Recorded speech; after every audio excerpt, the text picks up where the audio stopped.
Hey, Caleb. Just a thought on how you thought it went the other night, and then part two of it is, did you maybe reach out to your brother's a pretty good player? Did he help give you any advice, just in terms of dealing with what was a kind of a unique start to the season for you? Yeah, I'll start with the last game. I think first two periods we played really well. I think the third, we got a little loose, and we got to keep getting better at trying to protect those leads. I thought personally, I think it was a solid game for me and Lars back there. I think it's a good game we can build off of, especially after the tough start. So I'm looking forward to that tonight. And I have talked to my brother a little bit.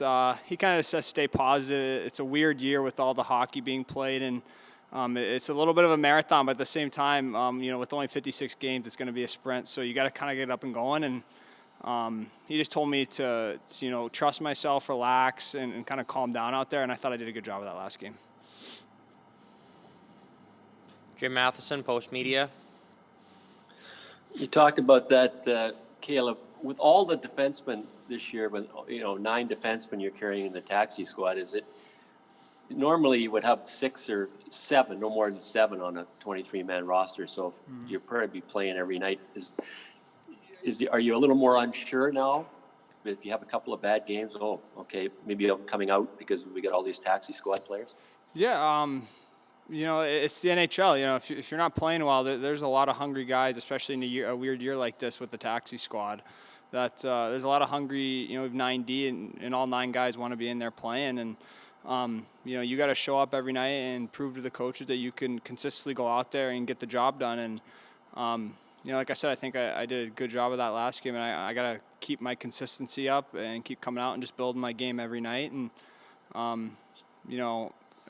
with all the guys, it's going to create good competition. That's always a good thing for a team to have. One other question about Matthews' shot. He seems to be able to change the angle on his shots. Is that different for a defenseman?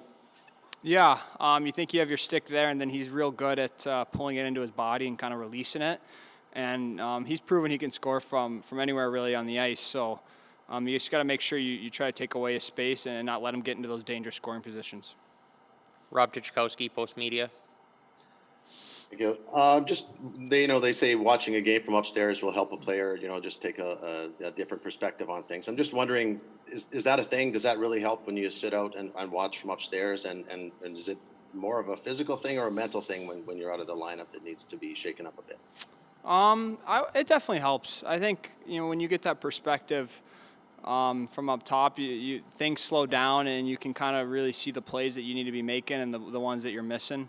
Obviously, I was a little frustrated, as anyone would be, getting out of the lineup. But I think once, I kind of mentally got through that frustration and really sat back and was watching the game, I saw the plays that I wasn't making, the ones that I've made before. And, I think I made a few of those nice plays last game. And, like I said, I've kind of just calmed down, and I think I was really excited to kind of get going this year. And, I was trying to press a bit. And I think, in this league you can't press, and you got to really relax yourself and kind of just let the game come to you. And that's what I'm looking to do the rest of the year.